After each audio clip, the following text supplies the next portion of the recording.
સુરત કે જ્યાં 3.94 કરોડની હીરા છેતરપિંડી કેસમાં કાર્યવાહી હન્યા જેમ્સના સંચાલક પંકજ શિગડની ધરપકડ કરવામાં આવી।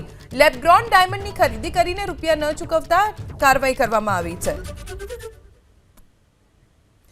3 કરોડ 94 લાખ રૂપિયાના હીરાની છેતરપિંડી કેસમાં હન્યા જેમ્સના સંચાલક પંકજ શિગડની ધરપકડ કરવામાં આવી।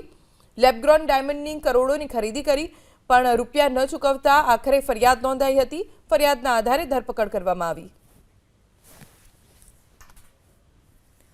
સુરત કે જ્યાં 3.94 કરોડની હીરા છેતરપિંડી કેસમાં કાર્યવાહી હન્યા જેમ્સના સંચાલક પંકજ શિગડની ધરપકડ કરવામાં આવી। લેબગ્રોન ડાયમંડની ખરીદી કરીને રૂપિયા ન ચૂકવતા કાર્યવાહી કરવામાં આવી છે। 3 કરોડ 94 લાખ રૂપિયાના હીરાની છેતરપિંડી કેસમાં હન્યા જેમ્સના સંચાલક પંકજ શિગડની ધરપકડ કરવામાં આવી।